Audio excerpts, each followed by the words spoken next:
متعنا الله بعلومه وفيوضه وبركاته آمين. قال حدثنا محمد هو ابن سلام قال أخبرنا المحاربي قال حدثنا صالح بن حيان قال عامر الشعبي قال حدثني أبو بردة عن أبيه رضي الله عنه وعنهم قال رسول الله صلى الله عليه وسلم ثلاثة لهم أجران: رجل من أهل الكتاب آمن بنبيه وآمن بمحمد صلى الله عليه وسلم، والعبد المملوك إذا أدى حق الله وحق مواليه، ورجل كانت عنده أمة يطأها فأدبها فأحسن تأديبها، وعلمها فأحسن تعليمها، ثم أعتقها فتزوجها فله أجران. ثم قال عامر: أعطيناكها بغير شيء قد كان يركب فيما دونها إلى المدينة. بسم الله الرحمن الرحیم. الحمد للہ رب العالمین والصلاة والسلام علی رسولہ الکریم وعلی آلہ واصحابہ اجمعین. اما بعد، یہ باب ہے کہ انسان اپنی باندی کو اور اپنی بیوی کو تعلیم دے تو اس میں بھی بڑی فضیلت کی ہے. یعنی صرف بعض لوگ یہ سمجھتے ہیں کہ تعلیم جو ہے وہ باہر کے لوگوں کے لیے ہے، گھر والوں کے لیے نہیں. لیکن یہ بات صحیح نہیں ہے. آدمی کو چاہیے کہ اپنے گھر والوں کو بھی تعلیم دے، یہاں تک کہ باندی کو بھی، اگر باندی گھر میں ہے تو اس کو بھی تعلیم دینی چاہیے. اور اس میں روایت نقل کی ہے نبی کریم صلی اللہ علیہ وسلم کا ارشاد کہ ثلاثۃ لہم اجران.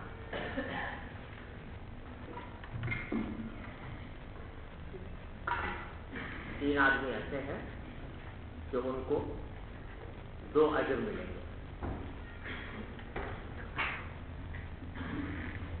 تین قسمیں آپ نے بیان فرمائی لوگوں کی، جن میں سے ہر ایک کو 2 اجر، دوہرا اجر ملے گا. ایک وہ کہ رجل من اہل کتاب، کہ ایک شخص تھا جو اہل کتاب میں سے تھا، یعنی عیسائی تھا یا یہودی تھا. آمن بنبیہ و آمن بمحمد صلی اللہ علیہ وسلم، تو وہ اپنے نبی پر بھی ایمان لایا اور پھر نبی کریم صلی اللہ علیہ وسلم پر بھی ایمان لایا. ایک تو وہ ہے جس کو دوہرا اجر ملے گا. دوسرا العبد المملوک اذا ادى حق اللہ وحق موالیہ، کوئی غلام تھا جو کسی کی ملکیت میں تھا، وہ اللہ تبارک و تعالیٰ کا حق بھی ادا کرتا ہے، یعنی جو فرائض واجبات ہیں اللہ تعالیٰ کی طرف سے ان کو بھی پورا کرتا ہے، اور حق موالی، اور اپنے مولا یعنی آقا کا حق بھی ادا کرتا ہے، تو اس کو بھی دوہرا اجر ملے گا.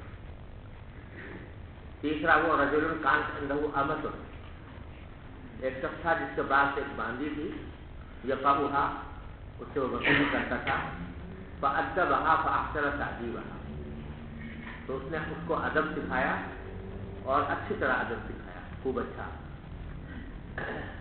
ادب سکھایا. وعلمھا فأحسن تعلیمھا، اور اس کی تعلیم بھی دی اور اچھی تعلیم دی. اور یہی مقصود ہے ترجمۃ الباب سے کہ آپ نے اس کی فضیلت بیان فرمائی. فتزوجھا، تو پہلے تعلیم دی، تعلیم دینے کے بعد پھر اس سے نکاح بھی کر دیا. فلہ اجران، تو اس کے اوپر بھی اس کو 2 اجر ملیں گے. یہ ہے حدیث. اس میں 3 آدمیوں کے بارے میں فرمایا گیا ہے کہ ان کو 2 اجر ملیں گے، یعنی ڈبل اجر ملے گا. تو 2 اجر ملنے کی ایک وجہ تو ظاہری طور پر یہ معلوم ہوتی ہے کہ ان میں سے ہر ایک شخص نے 2 عمل کیے. مثلا پہلا شخص ہے جو ایمان لایا تھا اپنے نبی پر، اور پھر نبی کریم صلی اللہ علیہ وسلم پر ایمان لایا. اپنے نبی پر ایمان لانا ایک عمل، اور نبی کریم صلی اللہ علیہ وسلم پر ایمان لانا دوسرا عمل. دوسرا شخص تھا جو غلام تھا، اس نے اللہ کا حق بھی ادا کیا، وہ ایک عمل، اور پھر مولا کا حق ادا کیا، یہ دوسرا عمل. اور اسی طرح تیسرا شخص جو اس نے اپنی باندی کو پہلے تعلیم دی، وہ ایک عمل، اور پھر نکاح کر دیا اس سے، وہ دوسرا عمل. تو بعض حضرات نے تو اس کی وجہ یہ بیان کی ہے کہ یہ تینوں آدمی ایسے ہیں کہ جنہوں نے 2 عمل کیے ہیں، لہذا ان کو 2 اجر ملے. لیکن اگر یہ تشریح کی جائے حدیث کی تو اس پر دو اعتراض وارد ہوتے ہیں اور بڑے مضبوط اعتراض وارد ہوتے ہیں. اعتراض یہ ہوتا ہے کہ پھر ان تین کی کیا خصوصیت ہے؟ جو شخص دو عمل کرے گا ہر عمل پر الگ الگ اجر ملے گا، تو تین کی خصوصیت کرنے کی کیا ضرورت ہوگا؟ یہ تین آدمی ایسے ہیں جن کو دو اجر ملیں گے. تو ایک تو یہ اعتراض ہوتا ہے، اور اس اعتراض کا جوابات بھی دیے گئے ہیں. مثلا ایک جواب یہ دیا گیا کہ اگرچہ قاعدہ تو یہی ہے کہ جو دو عمل کرے گا اس پر ہر ایک عمل پر الگ الگ اجر ملے گا، لیکن نبی کریم صلی اللہ علیہ وسلم نے خاص طور پر اس وقت میں ان تین کو بیان کرنا مقصود تھا، اس واسطے ان کو بیان کر دیا. اس سے معادہ کی نفی نہیں ہوتی. اسی طرح دوسرا اعتراض اس کے اوپر یہ ہوتا ہے کہ جو پہلی قسم آپ نے بیان فرمائی کہ جو اپنے نبی پر ایمان لایا اور پھر نبی کریم صلی اللہ علیہ وسلم پر ایمان لایا، اس میں عیسائی کی بات تو کسی درجے میں سمجھ میں آتی ہے. تو عیسیٰ علیہ السلام پر ایمان لایا تھا اور پھر نبی کریم صلی اللہ علیہ وسلم تشریف لائے تو آپ پر بھی ایمان لے آیا. تو یہ بات تو سمجھ میں آتی ہے کہ ہاں اس کو دو اجر ملنے چاہیے. لیکن اگر یہودی، آپ یہاں لفظ ہے اہل کتاب کا، تو اس میں یہودی بھی داخل ہے. تو یہودیوں کو، یہودی جو ہے وہ تو موسیٰ علیہ السلام پر ایمان لائے، عیسیٰ علیہ السلام پر نہیں لائے. تو صرف موسیٰ علیہ السلام پر ایمان لانا اور عیسیٰ علیہ السلام پر ایمان نہ لانا یہ تو کوئی موجب اجر چیز نہیں ہے.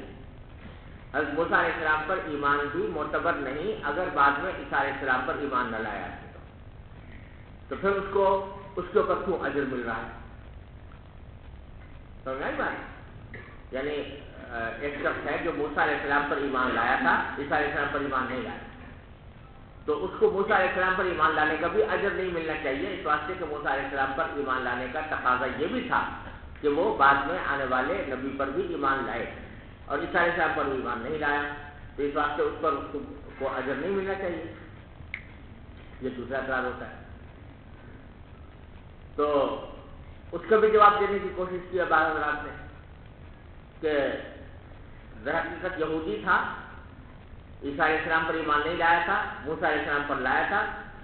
بعد میں جب ایمان لایا نبی کریم صلی اللہ علیہ وسلم پر، تو نبی کریم صلی اللہ علیہ وسلم پر ایمان لانے کے ساتھ ہی خود بخود عیسیٰ علیہ السلام پر بھی ایمان ہو گیا، کیونکہ نبی کریم صلی اللہ علیہ وسلم کی تعلیم میں یہ بات بھی داخل ہے کہ لا نفرق بین احد من الرسل، ہم کسی رسول کا انکار نہیں کرتے.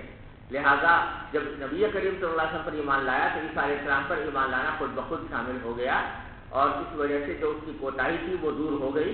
اب اس کو اپنے نبی پر ایمان لانے کا بھی اجر ملے گا، اور نبی کریم صلی اللہ علیہ وسلم پر ایمان لانے کا بھی اجر ملے گا. یہ جواب بھی دیا گیا ہے اس اعتراض میں. لیکن یہ دونوں جواب جو ہیں یہ پوری طرح اطمینان بخش نہیں ہیں، اور یعنی ان پر شرح صدر نہیں ہوتا. تو لیکن یہ سارے اثرات پیدا ہو رہے ہیں اس بات پر کہ ہم یہ کہہ رہے ہیں کہ جو دو اجر مل رہے ہیں یہ ان کو دو مختلف اعمال پر مل رہا ہے. حضرت علامہ شبیر احمد صاحب عثمانی رحمۃ اللہ علیہ نے اس حدیث کی جو تشریح فرمائی ہے اس میں یہ اعتراض ہی وارد نہیں ہوتا. حضرت علامہ شبیر احمد صاحب عثمانی رحمۃ اللہ علیہ نے اس کی تشریح یہ فرمائی ہے کہ یہ جو آپ نے فرمایا کہ دو اجر ملیں گے، یہ دو مختلف عملوں پر نہیں. دو مختلف عملوں کا ہمیشہ ملنا کوئی ایسی بات نہیں ہے جو قابل ذکر ہو. ظاہر ہے کہ جب بھی دو عمل کرے گا آدمی تو ہر عمل پر الگ ثواب ملے گا. لیکن یہاں جو آپ نے خاص طور پر ان تین افراد کا ذکر کیا، اس کا مطلب یہ ہے کہ ایک ہی عمل پر جب دوہرا اجر ایک ہی عمل، اور وہ عمل ہے وہ جو بعد میں ذکر فرمایا ہے تینوں میں.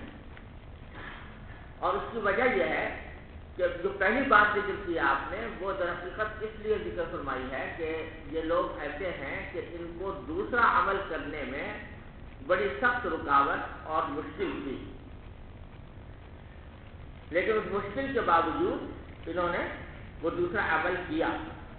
تو اس مشکل کی وجہ سے اور مشقت کی وجہ سے جو ان کو پیدا ہوئی ہے، یہ دوسرے عمل پر ان کو دوہرا اجر ملے گا. اس کی تفصیل یہ ہے کہ جو عمل اللہ تبارک و تعالیٰ کے ہاں موجب اجر ہے، اگر آدمی اس کو آسانی کے ساتھ انجام دے دے، کوئی دقت اس کو نہ ہو، تو اجر تو پھر بھی ملتا ہے۔ لیکن اگر وہی عمل آدمی بہت مشقت اور محنت سے انجام دے تو اس پر اس کو دوہرا اجر ملتا ہے۔ جیسا کہ حدیث میں فرمایا کہ اگر کوئی شخص ہے وہ قرآن کریم کو اٹک اٹک کر پڑھتا ہے، پڑھنا نہیں آتا اس کو، لیکن محنت کر رہا ہے، مشقت کر رہا ہے، اٹک اٹک کر پڑھ رہا ہے، تو حدیث میں ہے کہ اس کو دوہرا اجر ملتا ہے۔ حالانکہ عمل تو ایک ہی ہے نا، تلاوت کا، لیکن دوہرا اجر مل رہا ہے اس مشقت کی وجہ سے جو اس کو اس پڑھنے میں ہو رہی ہے۔ ایک شخص ہے جو خوب ماہر ہے اور قاری ہے اور بہت روانی کے ساتھ قرآن کریم کی تلاوت کرتا ہے، بہت آرام سے کرتا ہے، کوئی دقت اس کو نہیں ہوتی، اگرچہ تلاوت اس کی زیادہ بہتر ہے، لیکن دوسرا شخص جو کہ اٹک اٹک کر پڑھ رہا ہے اس کو دوہرا اجر مل رہا ہے۔ حالانکہ تلاوت اس کی اتنی اچھی نہیں ہے، لیکن دوہرا اجر اس لیے مل رہا ہے کہ اس میں اس کو کیا ہوئی؟ مشقت ہوئی، اس مشقت اور محنت کی وجہ سے اس کو دوہرا اجر ملا۔ ارے سمجھ رہے ہیں؟ اللہ تبارک و تعالیٰ کے ہاں اجر جو ہے وہ بقدر مشقت زیادہ سے زیادہ اجر ملتا ہے اللہ تبارک و تعالیٰ کے۔ ایک شخص ہے کہ جو فارغ البال ہے، فارغ الحال ہے، کوئی اس کو پریشانی نہیں ہے، کوئی مشکل نہیں ہے، پیسے کمانے کی کوئی فکر نہیں ہے، ریٹائر زندگی گزار رہا ہے اور کوئی اڑگ کھڑکھڑ نہیں ہے، کوئی مسئلہ نہیں ہے، اور وہ روزانہ جب نماز کا وقت ہوتا ہے تو اذان کے وقت سے اپنا مسجد میں چلا جاتا ہے اور جا کے نفلیں پڑھتا ہے اور پھر سنت پڑھتا ہے اور پھر صف اول میں نماز پڑھتا ہے، بڑے خوش خضو سے پڑھتا ہے۔ اور ایک شخص ہے کہ جو بیچارہ مشغول ہے، چاہے دین کے کام میں مشغول ہو یا دنیا کے کام میں مشغول ہو، مشغول ہے، مشغولیت کے عالم میں نماز کا وقت ہوا، وہ اپنے ساری مشغولیات کو چھوڑ چھاڑ کے ایک دم سے جا کر کھڑا ہوا، سب سے اللہ اکبر کر کے کھڑا ہو گیا، اور دل کہیں اور دماغ کہیں، اس خیالات مختلف جن کاموں سے اٹھ کر آ رہا ہے ان کے خیالات اس کے دل میں چکر لگا رہے ہیں، اور لیکن نماز میں حاضر ہو گیا اور نماز پڑھ کر چلا گیا۔ بظاہر دیکھنے میں تو پہلے آدمی کی عبادت زیادہ خضوع و خشوع والی ہے، اس کی کیفیات زیادہ بہتر معلوم ہو رہی ہے، لیکن یہ دوسرا آدمی جو ہے اس کو اجر ڈبل ملے گا، اس واسطے کہ یہ رکاوٹوں کو چھوڑ چھاڑ کے رکاوٹیں تھیں اس کے راستے میں، مشکلات تھیں، ان رکاوٹوں کو عبور کر کے، ان مشکلات کو نظر انداز کر کے یہ اللہ تعالیٰ کے حکم کی تعمیل میں آ گیا، تو اس کو دوہرا ہے۔ سمجھ رہے ہیں؟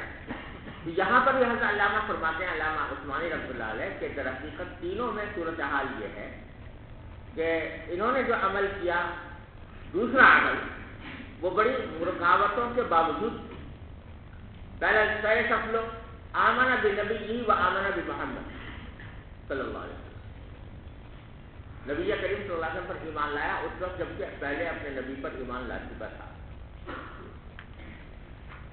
تو یہ اس کا ایمان لانا جو ہے یہ بڑا مشکل، اس کے لیے رکاوٹ، کیونکہ جو شخص ایک نبی پر ایمان لا چکا پہلے اور اس پر نازل ہونے والی کتاب پر بھی ایمان لا چکا، تو وہ اپنے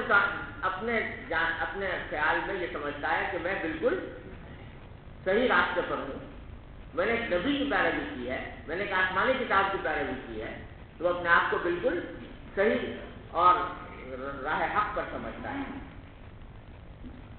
جو بت پرست تھے کفار، ان کے پاس نہ کوئی کتاب تھی، نہ ان کے پاس کوئی نہ نبی تھا جس پر وہ ایمان لایا، تو اس واسطے وہ جو کچھ تھا وہ من گھڑت تھا،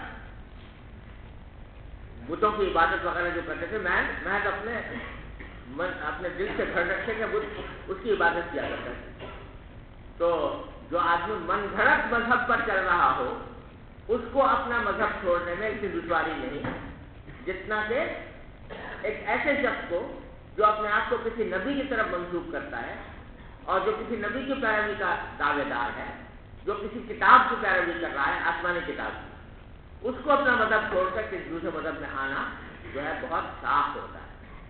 لیکن اس نے اس مشقت کو برداشت کر کے، اس مشکل کو حل کر کے، اور وہ ایمان لے آیا نبی کریم صلی اللہ علیہ وسلم پر، تو اس واسطے اس کو اجر دوہرا ہے۔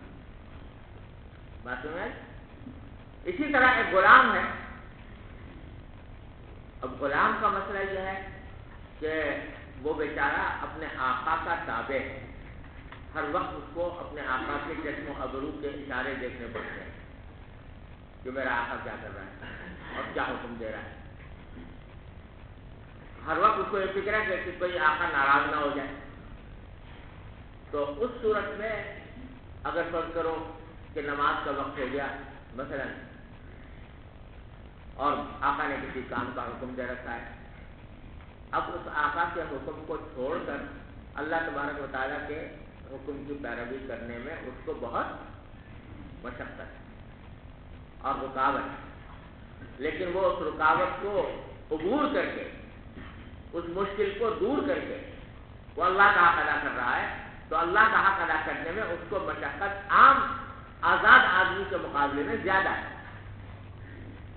ایک آدمی آزاد ہے، اس کے اوپر کسی اپنے آقا کا بوجھ نہیں ہے، وہ اگر عبادت کرتا ہے تو کوئی اتنی مشقت کی بات نہیں، لیکن جو غلام ہے اور کسی آقا کے حکم کا پابند ہے، وہ اگر عبادت کرتا ہے تو اس کے لیے مشقت بھی زیادہ ہے، رکاوٹ بھی زیادہ ہے۔ لہذا اس عمل پر جو اللہ کا حق ادا وہ کر رہا ہے، اس پر اس کو جو اجر ملے گا۔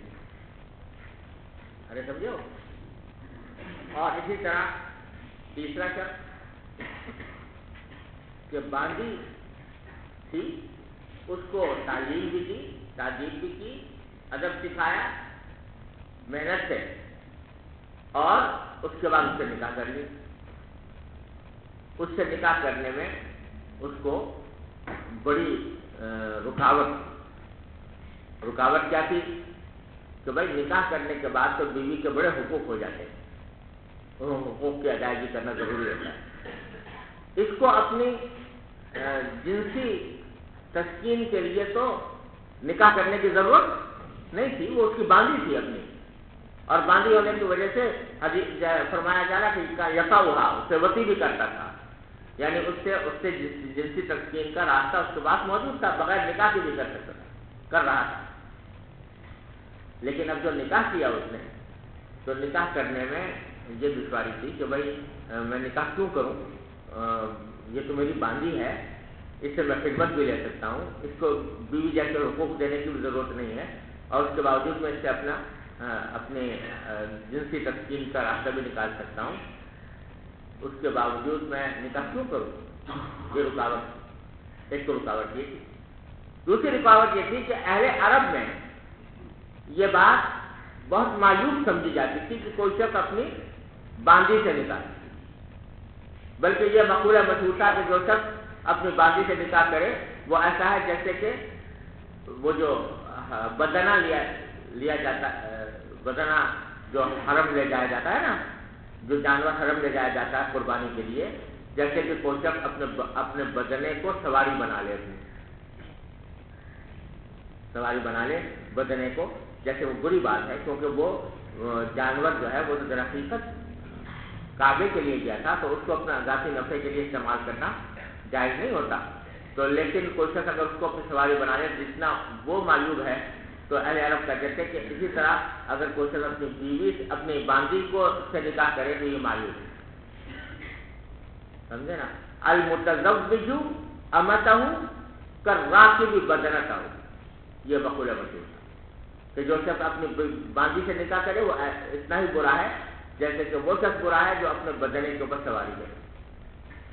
تو دوسری رکاوٹ کی، ایک رکاوٹ تو اپنی ذاتی کہ بھائی مجھے نکاح کرنے کی ضرورت کیا ہے اس سے، جب سے سارے مقاصد بغیر نکاح کے حاصل ہو رہے ہیں، اور دوسرا یہ کہ وہ معاشرے کے اندر بھی مایوس سمجھا جاتا تھا کہ اس سے نکاح کرنا، تو آپ نے فرمایا کہ اگر کوئی شخص ان تمام رکاوٹوں کے باوجود اس سے نکاح کرتا ہے اور اس کو بیوی جیسے حقوق دیتا ہے تو اس کے اوپر دوہرا اجر ملے گا۔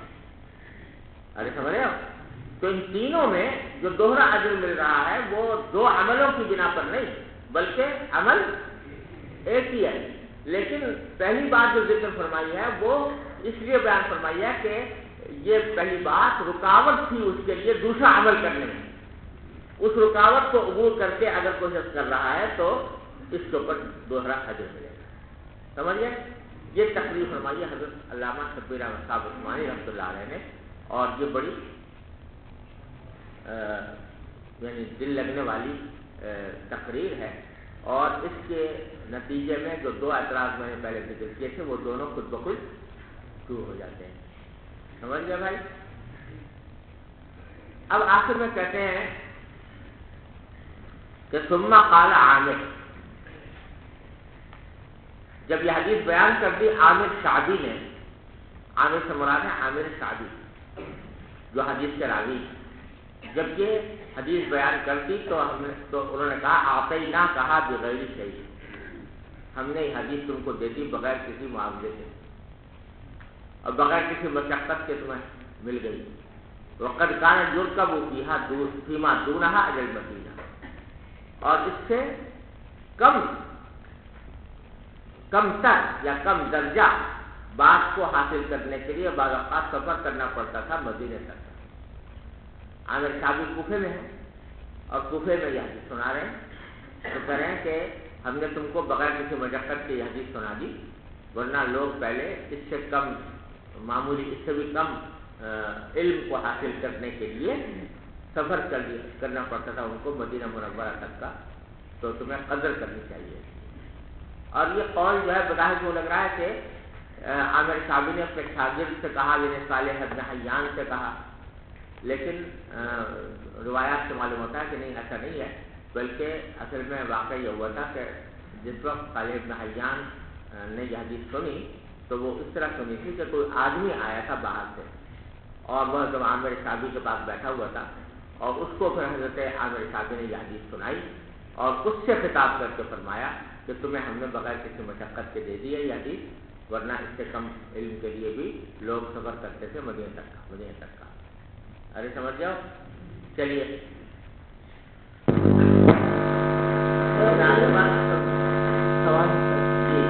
قرآن کریم میں آتے کہ منزاد الحسنۃ فلہ عشر امثالها، تو اس سے معلوم ہوتا ہے کہ ان کو خاص کرنے کی پھر کوئی وجہ نہیں، اس سے کہ بعض اوقات اس کا ثواب 10 گنا بھی ہوتا ہے اور 700 گنا بھی ہوتا ہے۔ ارے بھائی یہاں پر جو اجر مذکور ہے نا، وہ اجر سے مراد وہی سارا اجر ہے کہ جو دوسری جگہوں پر جس کو 10 اشرف صالحہ فرمایا یا 700 گنا فرمایا، جس کا بھی اجر ہے وہ اس کے حق میں ڈبل ہو جائے، یعنی اگر وہ عام حالات میں 10 گنا ثواب ملتا تو اب اس کو کتنا ملے گا؟ 20 گنا، یہ مطلب۔ چلیے باب عظة الإمام النساء وتعليمهن. وبه قال حدثنا سليمان بن حرب قال حدثنا شعبة عن أيوب قال سمعت عطاء بن أبي رباح قال سمعت ابن عباس رضي الله عنهما وعنهم قال أشهد على النبي صلى الله عليه وسلم، أو قال عطاء أشهد على ابن عباس أن النبي صلى الله عليه وسلم خرج ومعه بلال فظن أنه لم يسمع النساء فوعظهن وأمرهن بالصدقة فجعلت المرأة تلقي القرط والخاتمة وبلال يأخذ في طرف ثوبه. وقال إسماعيل عن أيوب عن عطاء قال ابن عباس أشهد على النبي صلى الله عليه وسلم. اس بات میں بتانا ہے مقصود ہے کہ امام کو چاہیے کہ کبھی کبھی عورتوں کو خاص طور پر جا کر واز کرے۔ ایک واز ہوتا ہے عام نوعیت کا جس میں مرد اور عورت سب شامل ہوتے ہیں، لیکن کبھی کبھی خاص عورتوں کے لیے بھی واز اور تعلیم کی مجلس قائم کرنی چاہیے۔ اور اس میں عطاء بن ابی رباح کی روایت نقل کی ہے، فرماتے ہیں سمعت ابن عباس رضی اللہ عنہما قال اشهد علی النبی صلی اللہ علیہ وسلم، تو میں گواہی دیتا ہوں نبی کریم صلی اللہ علیہ وسلم کے بارے میں کہ آپ نے یہ بات ارشاد فرمائی تھی، آپ نے یہ عمل فرمایا تھا۔ اور راوی کو شک ہے کہ یہ عطا نے یہ کہا تھا کہ سمعت ابن عباس قال اشهد ان نبی صلی اللہ علیہ وسلم، یا عطا نے کہا تھا کہ میں گواہی دیتا ہوں عبداللہ بن عباس پر کہ نبی کریم صلی اللہ علیہ وسلم نے کیا. یعنی راوی کو شک ہے کہ گواہی دینے کے الفاظ جو ہیں وہ آیا عبداللہ بن عباس نے کہے تھے یا ان سے روایت کرنے والے عطا بن رباح نے کہے تھے. ان نبی صلی اللہ علیہ وسلم خرج ومعه بلال، نبی کریم صلی اللہ علیہ وسلم باہر نکلے اور مراد ہے اس سے عید کی نماز کے لیے باہر نکلنا. دوسری روایات میں اس کی تفصیل آئی ہے کہ جو واقعہ ہے عید کی نماز کا. اور آگے امام بخاری نے یہ حدیث بہت سی جگہوں پر نکالی ہے اور سب میں یہ تفصیل ہے کہ عید کی نماز آپ نے پڑھائی تھی، عید کے بعد خطبہ دیا تھا. ومعه بلال، اور آپ کے ساتھ حضرت بلال بھی تھے. فظن انه لم يسمع النساء، تو آپ کو یہ خیال ہوا کہ آپ نے عورتوں کو بات پوری طرح نہیں سنائی. یعنی جب خواتین شامل ہوتی تھیں جماعت میں تو خواتین کی صفیں پیچھے ہوتی تھی نا، تو مجمع تھا زیادہ. تو آپ کو خیال یہ ہوا کہ میں نے جو خطبہ دیا ہے وہ خطبہ مردوں نے تو سن لیا ہوگا لیکن شاید عورتیں پوری طرح سن نہیں پائی ہوں گی. فبعضهن، تو اب آپ پھر الگ تشریف لے گئے خواتین کے پاس اور ان کو جا کر نصیحت کریں. امرهن بالصدقہ، اور ان کو صدقے کا حکم دیا کہ بھائی زیادہ صدقہ نکالا کرو.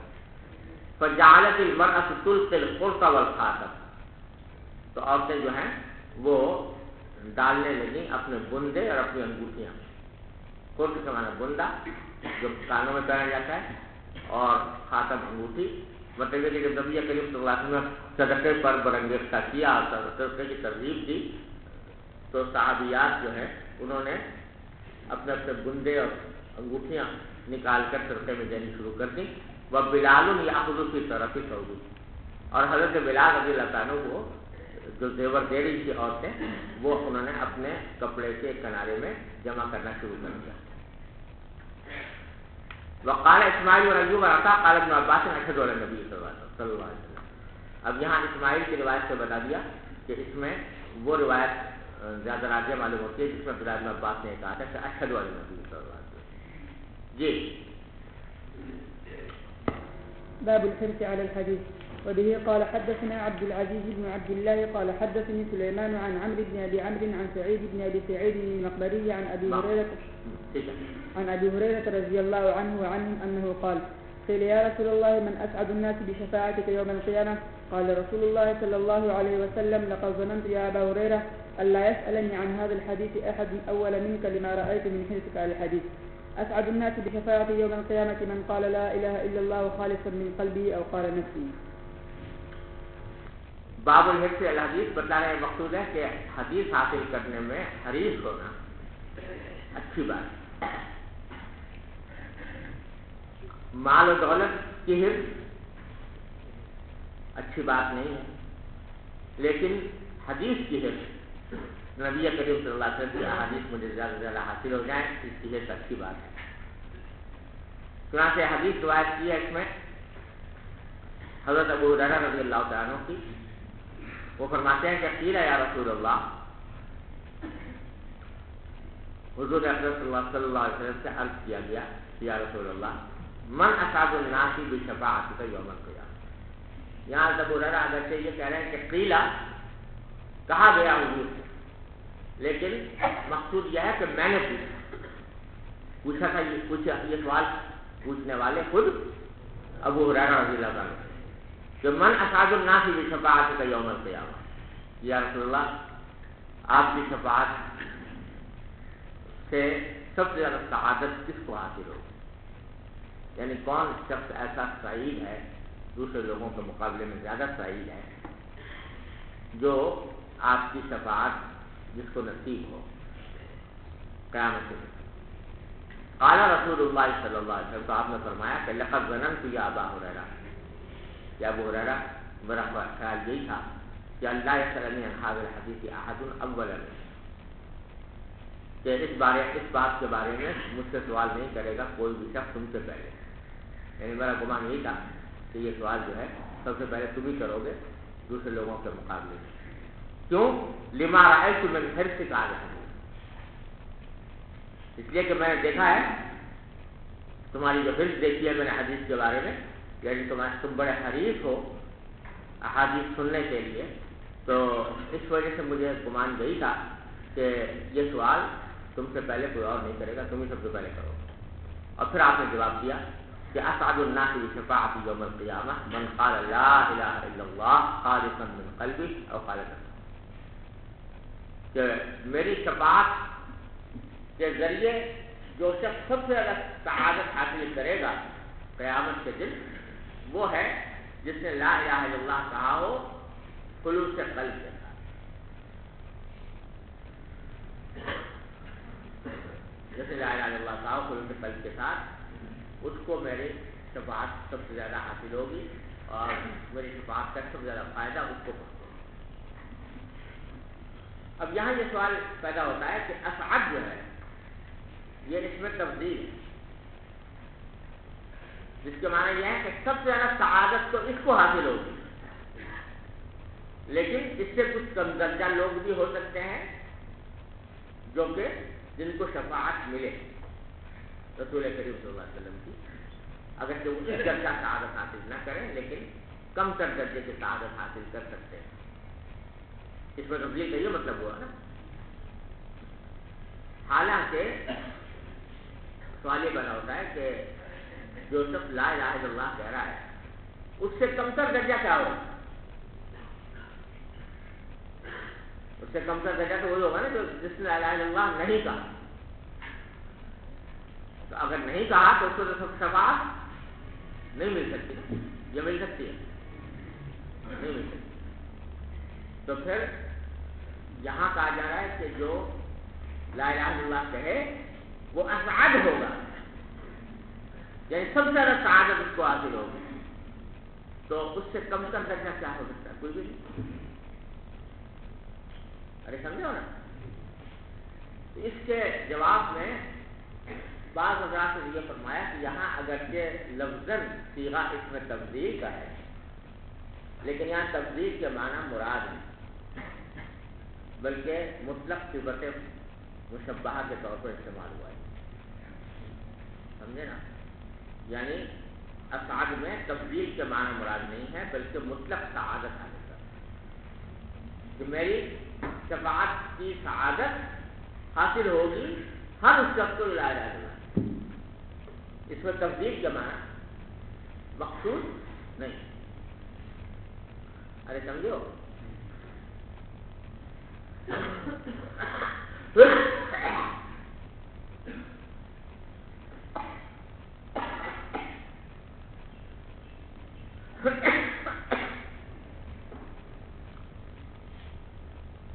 اور دوسری توجہ بعض حضرات نے یہ فرمایا کہ تفضیل کے معنی مقصود ہے اور تفضیل پیدا ہو رہی ہے خالصا من قلبہ کی صفت. ایک شخص ہے جو لا الہ الا اللہ کہتا ہے مگر اس کے خلوص میں کمی ہے.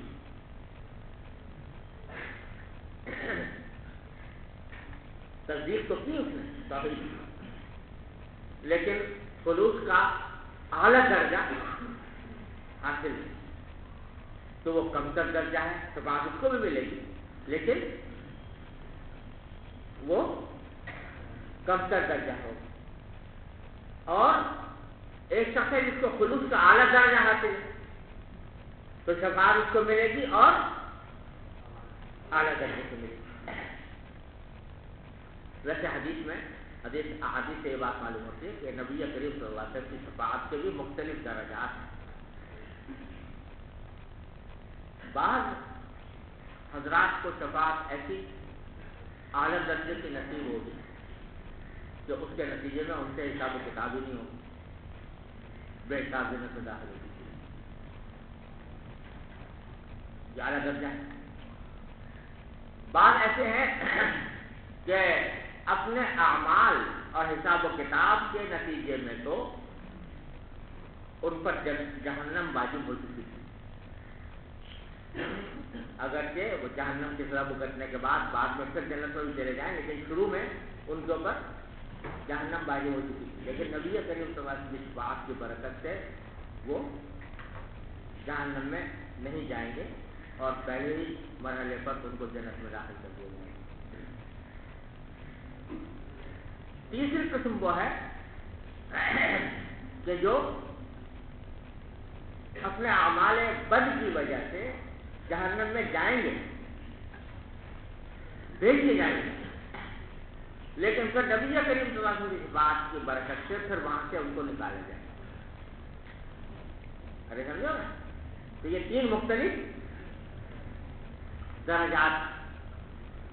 پہلا درجہ جو اعلیٰ ترین درجہ ہے کہ ان کو حاصل ہوگا جن کی توحید اس درجہ خالص ہے کہ انہوں نے اعمال بھی ان کے مکمل مطابق ہے توحید۔ پہلا درجہ ان کو حاصل ہے۔ دوسرا درجہ وہ ہے کہ توحید تو ہے اور جہاں تک اعتقاد کے تعلق ہے اعتقاد بالکل صحیح ہے، لیکن اعمال میں کچھ کوتاہی کی، اس اعمال میں کوتاہی، یہ اعمال میں کوتاہی جو ہے وہ در حقیقت اس بات کی غماز ہے کہ عقیدہ توحید جو ہے وہ انسان کی رگ و پے میں پوری طرح پیوست نہیں ہے۔ اگر پیوست ہوا ہوتا تو گناہ نہ کرتا، معصیت سرزد نہ ہوتی، لیکن پیوست نہیں ہوا اس واسطے گناہ ہوا۔ ارے سمجھے نا، تو اس واسطے ہے تو یہ موحد، لیکن خلوص اس درجے کا نہیں تھا، لہٰذا دوسرا درجہ۔ اور تیسرا اس سے بھی آگے بڑھ کر کہ جن سے اعمال بد کثرت سے صادر ہوتے رہے، تو خلوص کا یہ تیسرا درجہ ہے۔ اس طرح مختلف درجات ہیں اور ان میں آپ نے سب سے افضل اس کو قرار دیا کہ جس کا خلوص کامل اور مکمل ہو، توحید کے اندر جس کا خلوص کامل اور مکمل ہو، وہ ہے اصحاب الناصر کے پاس۔ ارے سمجھ جاؤ بھائیو، اللہ تعالی ہم سب کو عطا فرمائے شفاعت کا اعلیٰ درجہ، اللہ تعالیٰ اپنے رحمت سے عطا فرمائے۔ چلیے، باب كيف يقبض العلم.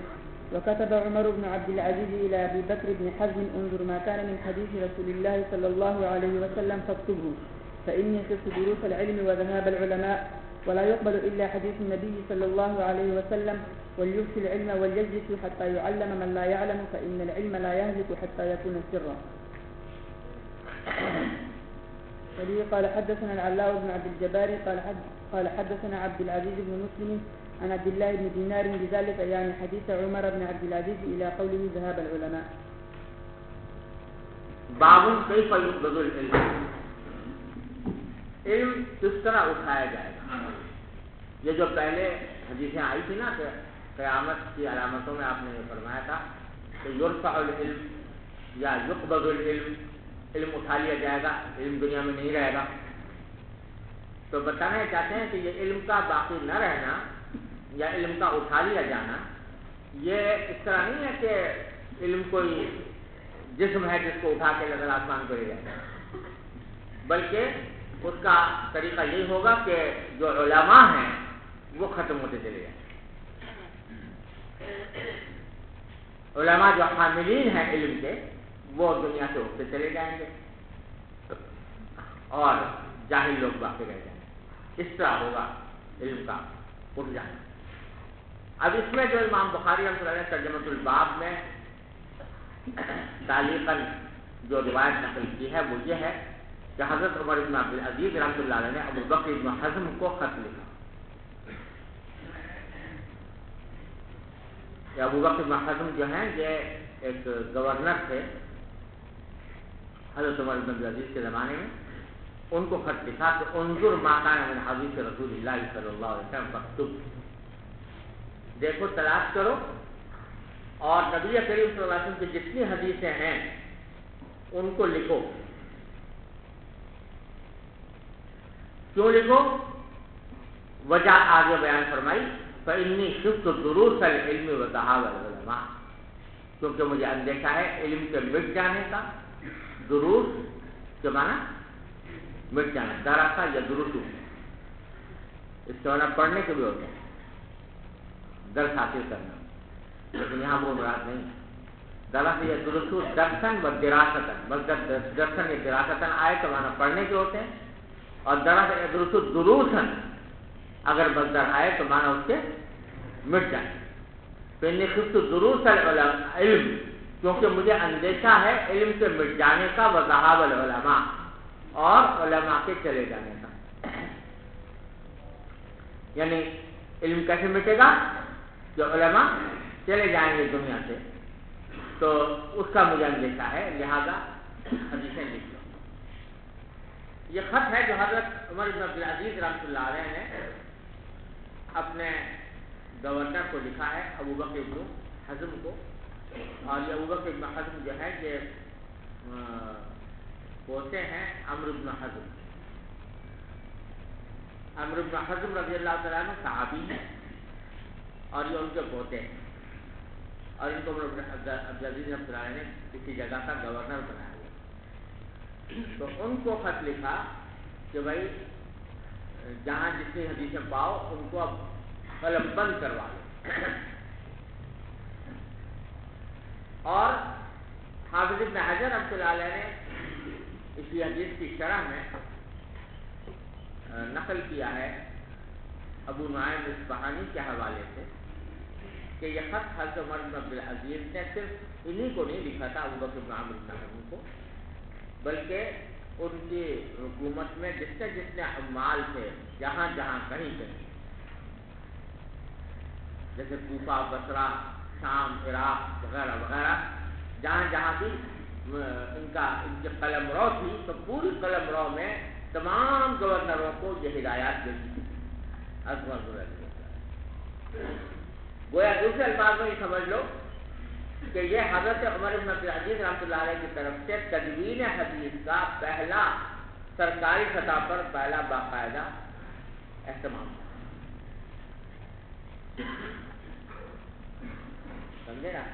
اس سے پہلے حضرت علی رضی اللہ عنہ نے بھی ایک کوشش کی تھی احادیث کو لکھوانے کی اور تدوین کرانے کی، لیکن وہ ذرا مختصر پیمانے پر، لیکن حضرت عمر بن عبدالعزیز رحمۃ اللہ علیہ نے اپنے عہد مبارک میں یہ بڑے پیمانے پر تمام عالم اسلام کے تمام بڑے بڑے شاعروں کو وہاں کے عمال کو خط لکھا کہ مقصد کیا تھا؟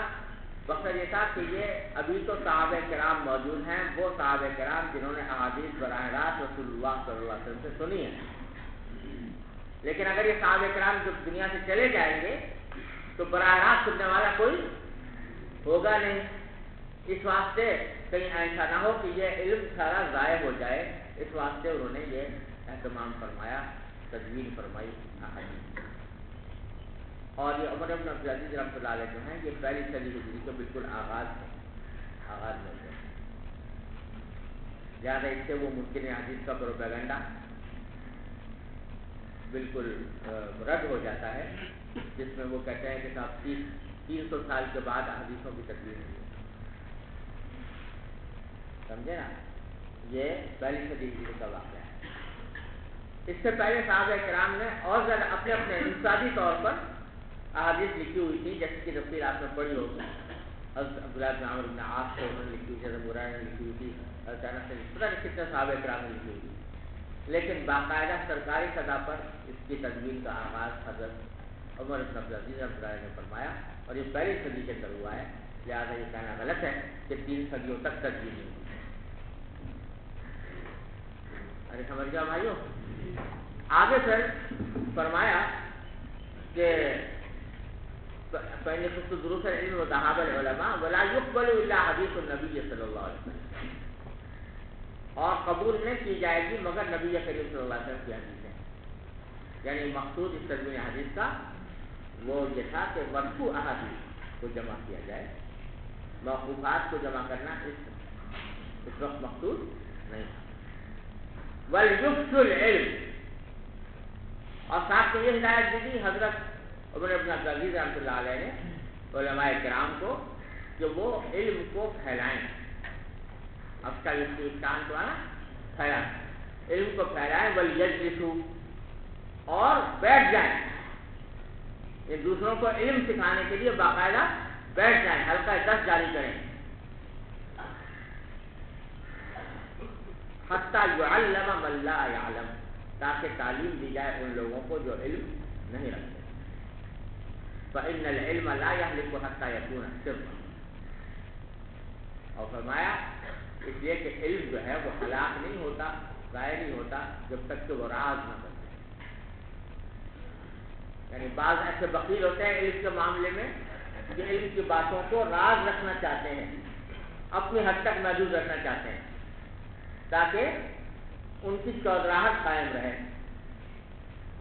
اور لوگ ان کے محتاج رہیں، اور اگر وہ عام ہو گیا تو ان کی اہمیت وہ سمجھتے ہیں کہ ہماری اہمیت کم ہو جائے گی۔ تو یہ حرکت اگر کوئی کرے گا تو یہ علم آپ کو اگر راز بنا لے گا تو رفتہ رفتہ وہ علم ضائع ہو جائے گا، کیونکہ جو آدمی مرا وہ اپنے ساتھ سینے میں علم لے کے چلا گیا، کوئی دوسرا اس کا وارث نہیں بنا۔ ارے سمجھے نا؟ تو لہذا حضرت رحمۃ اللہ علیہ نے یہ بھی تفصیل فرمائی کہ ایک طرف تو احادیث لکھی جائیں، مدون ہوں، اور دوسری طرف علماء حدیث جو ہیں وہ اپنے اپنے حلقے جاری کریں درس کے، تاکہ دوسروں تک ان کو پہنچایا جائے اور وہ راز بن کر رہے۔ پھر یہ جو ترجمۃ الباب میں جو عمر بن عبدالعزیز رحمۃ اللہ علیہ کا خط نقل کیا تھا بخاری نے، اب آگے اس کو سند کے ساتھ بیان کرتے ہیں کہ حدثنا علاء بن عبد الجبار قال حدثنا عبد العزيز بن مسلم عن عبد الله بن دينار بن ذلك یعنی حدیث عمر بن عبد العزیز الى قوله ذهاب، کہتے ہیں یہ جو سند ہے نا، یہ اس سند سے جو یہ عمر عبد العزیز کا اثر مروی ہے تو وہ صرف ذهاب العلماء کی تک، اس سے جو آگے ہے نا وعلیکم اللہ حدیث النبی صلی اللہ علیہ وسلم، یہ اس سند میں موجود نہیں۔ بظاہر ایسا لگتا ہے کہ کیونکہ یہ سند تو امام بخاری کے نزدیک ان کی شرط کے مطابق تھی، لہذا اس کو تو لے آئے، اور جو دوسرا جملہ ہے وعلیکم اللہ حدیث النبی صلی اللہ علیہ وسلم لے کر آخر تک، یہ دوسرا جملہ کیونکہ امام بخاری کی شرط کے مطابق جو سند ہے اس میں نہیں تھا، اس واسطے اس کو ترجمۃ الباب میں ذکر کر دیا۔ سمجھ گیا بھائی؟ جی۔ وبه قال حدثنا إسماعيل بن أبي أويس قال حدثني مالك عن هشام بن عروة عن أبيه عن عبد الله بن عمرو بن العاص رضي الله عنهما وعنهم قال سمعت رسول الله صلى الله عليه وسلم يقول إن الله لا يقبض العلم انتزاعا ينتزعه من العباد ولكن يقبض العلم بقبض العلماء حتى إذا لم يبق عالم اتخذ الناس رؤوسا جهالا فسئلوا فأفتوا بغير علم فضلوا وأضلوا۔ قال الكربري حدثنا عباس قال حدثنا قتيبة قال حدثنا جرير عن هشام نحوه۔ یہ عبداللہ بن عمرو بن عاص رضی اللہ عنہ کی حدیث ہے، وہ فرماتے ہیں کہ میں نے رسول اللہ صلی اللہ علیہ وسلم کو فرماتے ہوئے سنا کہ ان اللہ لا يقبض العلم انتزاعا ينتزعه من العباد، اللہ تبارک و تعالی علم کو اس طرح نہیں اٹھائیں گے کہ لوگوں کے دلوں سے چھین لیں، کہ لوگوں کے دلوں سے زبردستی نکال کر اور اس کو اللہ تعالیٰ اٹھا لیں، ایسا نہیں ہوگا۔ ولیکن یقبض العلم بقبض العلماء، لیکن علم کو اللہ تعالیٰ اٹھائیں گے اس طرح کہ علماء کو اٹھائیں گے۔ حتیٰ اذا لم یبق عالم، جب کوئی عالم باقی نہیں رہے گا تو اتخذ الناس رؤوسا جہال، تو لوگ سردار بنا لیں گے جاہل لوگوں کو، فسئلوا، ان سے مسئلے پوچھے جائیں گے، فافتوا بغیر علم، وہ علم کے بغیر فتوے دیں گے، فضلوا واضلوا، خود بھی گمراہ ہوں گے دوسروں کو بھی گمراہ کریں گے۔ قال الشعبی، میں نے آپ کو بتایا تھا کہ یہ نسخہ جو ہم پڑھ رہے ہیں امام بخاری کا، یہ فربری کی روایت ہے، جو فربری امام بخاری کے شاگرد ہیں۔ تو یہاں سے یہ حدیث امام بخاری نے روایت کی ہے، اب فربری نے اس کو اپنی دوسری سند سے بھی بتا دیا کہ یہ حدیث مجھے ایک دوسری سند سے بھی پہنچی ہے۔ ارے سمجھو، یعنی اوپر جو روایت ہے وہ تو امام بخاری کے طریق سے ہے نا، اور امام بخاری نے اپنی سند بیان کی ہے۔ اب امام بخاری کے شاگرد فربری کہہ رہے ہیں کہ مجھے یہی حدیث عباس نے بھی سنائی تھی، قال حدثنا قتیبہ قال حدثنا جریر عن هشام نحوه۔ ارے سمجھ گئے؟ اس کو اصطلاح میں کیا کہتے ہیں؟ یعنی کوئی شاگرد جو ہے استخراج سے سنی ہوئی حدیث کو اپنی کسی سند سے ایسی روایت ہے جس کو استاد کا واسطہ نہ، کیا کہتے ہیں؟ استخراج. اس کو استخراج کہا جاتا ہے. تو امام فربری نے یہ استخراج کیا ہے کہ یہ حدیث جو امام بخاری نے روایت کی ہے مجھے ایک اور ایسے سند سے بھی آتے ہیں جس میں امام بخاری کا واسطہ نہیں. جی باب هل يجعل للنساء يوم على حدة في العلم. عورتوں کے لیے الگ دن مقرر کرنا، یہ بھی نبی کریم صلی اللہ علیہ وسلم. وبه قال حدثنا آدم قال حدثنا شعبة قال حدثني ابن الأصبهاني قال سمعت أبا صالح ذكوان يحدث عن أبي سعيد الخدري رضي الله عنه وعنهم قال النساء للنبي صلى الله عليه وسلم غلبنا عليك الرجال فاجعل لنا يوما من نفسك فوعدهن يوما لقيهن فيه فوعدهن وأمرهن فكان فيما قال لهن ما منكن امرأة تقدم ثلاثة من ولدها إلا كان لها حجابا من النار فقالت امرأة واثنين فقال واثنين. حضرت ابو سعید خدری رضی اللہ تعالیٰ فرماتے ہیں کہ عورتوں نے نبی کریم صلی اللہ علیہ وسلم ایک مرتبہ یہ عرض کیا کہ غلبنا علیک الرجال، مرد ہم پر غالب آ گئے ہیں آپ کے معاملے میں. یعنی زیادہ تر جو آپ کا خطاب ہوتا ہے وہ مردوں سے ہوتا ہے. فجعل لنا یوما من نفسک، تو اب ہمارے لیے ایک مقرر کر دیجیے ایک دن اپنی طرف سے جس میں آپ صرف خواتین ہی سے خطاب کریں. فوعدهن یوما لقیہن فیہ، تو آپ نے ایک دن کا وعدہ کیا جس میں آپ نے ان سے ملاقات کی. فوعدهن وامرهن، ان کو نصیحت فرمائی اور حکم دیا. وکان فیما قال لهن، تو اس روز آپ نے جو باتیں فرمائی تھی خواتین سے ان میں سے ایک بات یہ بھی تھی کہ ما منکن امرأۃ تقدم ثلاثة من ولدها، تم میں سے جو عورت بھی اپنی اولاد میں سے 3 کو آگے بھیجے گی، یعنی 3 کا انتقال ہو جائے گا. الا کان لها حجاب من النار، ورنہ وہ بچے جو ہیں جو آگے جانے والے ہیں وہ اس کے لیے جہنم سے حجاب بن جائیں گے. یعنی وہ بچے جا کر جو ہیں وہ اس کو جہنم میں داخل ہونے سے روکیں. ارے سمجھے نا؟ تو قالت امرأة، ایک عورت نے کہا اثنین، آپ کو فرمایا 3 بچے اگر آگے جائیں گے تو وہ روکیں گے. تو اس نے کہا کہ کیا 2 ہوں تو پھر؟ دراصل یہ استفہام جو تھا یہ استفہام تلقینی کہلاتا ہے. یعنی ہے تو استفہام لیکن دراصل اپنے اندر معنی یہ رکھتا ہے کہ یا رسول اللہ 2 کا بھی حکم یہ قرار دے دیجیے. ایک درخواست ایک طرح کہ 2 کا حکم بھی یہ قرار دے دیجیے. تو آپ نے فرمایا بیٹھے کہ ٹھیک ہے 2 بچے بھی اگر جائیں گے تو ان کا بھی یہی حکم ہوگا. اور بعض روایت میں آتا ہے کہ آپ نے پھر ایک اور خاتون نے کہا واحدہ واحد، کہ ایک کا بھی حکم یہ قرار دے کہ ایک بھی کسی کا انتقال ہو گیا کسی بچے کے ایک بچے کا، تو آپ نے فرمایا واحدہ کا بھی. سمجھے بھائی؟ یہاں اشکال یہ ہوتا ہے کہ اگر ایک کا بھی وہی حکم تھا جو 3 کا ہے تو 3 سے بات کیوں شروع ہوئی؟ شروع میں یہ فرما دیتے کہ ایک بچہ بھی جائے گا تو وہ اس کے لیے حجاب بنے گا ماں کے لیے. تو جواب اس کا یہ ہے کہ بعض لوگوں نے خطاب یہ دیا کہ شروع میں آپ کو یہ علم عطا ہوا تھا 3 کا، آپ نے وہی بتا دیا. جب اس خاتون نے 2 کا سوال کیا اللہ تعالیٰ نے بھی منظور فرما لی درخواست تو 2 کا بھی وہ حکم ہو گیا. کسی خاتون نے اور سوال کیا 1 کا تو آپ اللہ تعالیٰ نے وہ درخواست جو قبول فرما لی لہٰذا 1 کا پھر. تو جو آپ کو جیسا علم ہوتا گیا اسی کے مطابق آپ جواب دیتے. اور بعض نے یہ بھی کہا ہے کہ حکم تو شروع سے معلوم تھا کہ 1 کا بھی وہ حکم ہے لیکن آپ نے احتیاط پیدا کرنے کے لیے یہ طریقہ اختیار فرمایا کہ پہلے 3 بتائے پھر 2 بتائے پھر 1 بتائے. ارے سمجھ جاؤ. دوسری بات اس حدیث میں یہ ہے کہ یہاں اس روایت میں تو نہیں لیکن اس حدیث کے بعد طرق میں 3 بچوں کے ساتھ لفظ ہے قید لگی ہوئے لم یبلغ الحنث، یعنی جو بچے بالغ نہ ان کا یہ حکم. تو یہاں سوال یہ پیدا ہوتا ہے کہ بالغ اولاد کے مرنے پر تو ماں باپ کو صدمہ زیادہ ہوتا ہے، تو وہاں تو بچے کہ اولاد وہ حجاب پر نہیں چاہیے.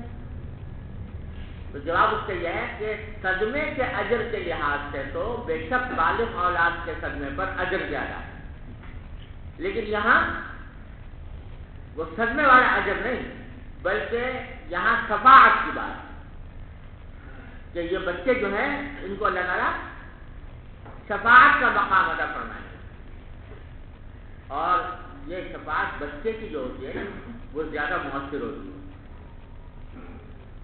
بچہ جو ہے وہ بڑا لگ لپٹ کے ضد کر کے منوا لیتا ہے بات، سمجھے نا، بڑا آدمی ہو وہ ضد کرے تو پٹائی ہو جائے، تو لیکن بچہ جو ہے وہ لگ لپٹ کے ضد کرتا ہے، اور اس کیونکہ غیر مکلف ہوتا ہے لہذا اس ضد کے اوپر کوئی اس کو سزا کا بھی اندیشہ نہیں ہوتا۔